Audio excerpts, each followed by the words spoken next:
ការប្រកួតនេះដំណើរការដោយមានការកាត់សេចក្តីពីលោកកញ្ញាកណ្ដាលជួបវិសាលផ្ដើមការប្រកួតបាល់ចាប់ផ្ដើមលេងពីក្រុមម្ចាស់ផ្ទះត្រង់នេះជាការបញ្ជូនឲ្យតែសម្ដៅទីបំបុកដីដោយ Raymond de Souza តែអ្នកចាំទីវីរៈតារាជួយសង្គ្រោះបានការបន្ថែមមួយជើងទៀតក៏នៅតែសង្គ្រោះបានដោយវីរៈតារា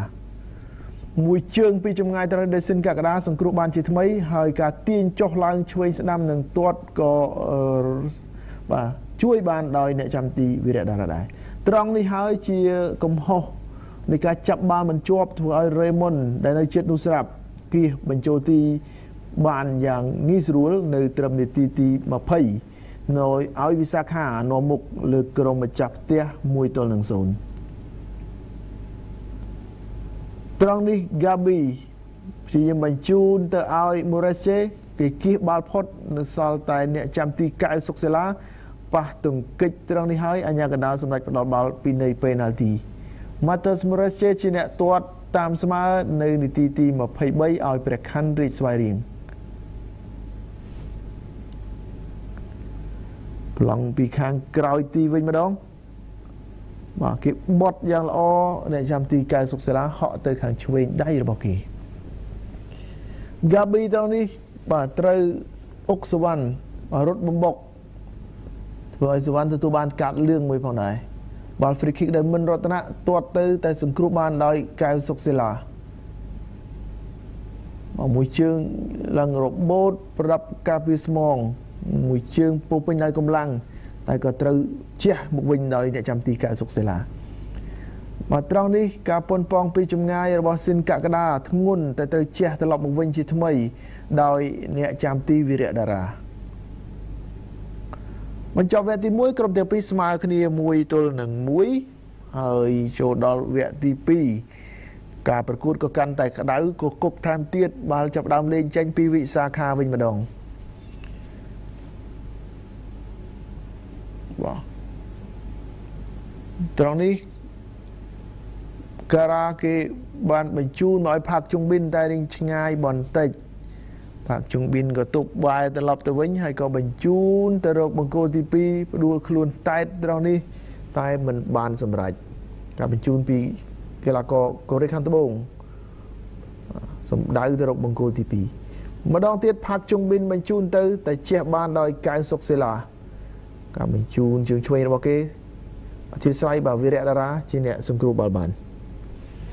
ការទម្លាក់មកចូលកណ្ដាលត្រង់នេះផាកជុងប៊ិនគេព្យាយាមទាត់ហើយក៏មិនសល់បាល់ rebound ទៀតនោះដែរការសង្គ្រោះបានយ៉ាងល្អពីវីរៈតារាមួយជើងពីលើដំបូលទូករបស់ផាកជុងប៊ិន Gabi ត្រង់នេះព្យាយាមទាត់សម្ដៅទីទៀតមកដល់ញៀនសុកស៊ីដានគេគៀសមួយហើយក៏ទាត់សម្ដៅទីដែរតែរៀបរៀងបានដោយសិនសុផាណាត់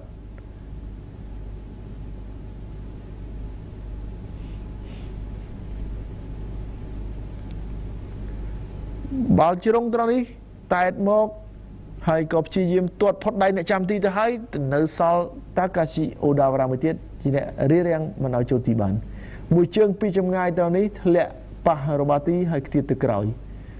បាល់ទាត់ជ្រុងព្យាយាមតែតយើងមើលពីការទាត់ផុតដៃអ្នកចាំទីបានយ៉ាងល្អតែនៅសល់តាកាស៊ីអូដាវរ៉ាការប៉ុនប៉ងមួយជើងទៀតរបស់ស៊ីនកក្កដាប៉ះជាមួយនឹងរបាទីខ្ទាតទៅក្រោយ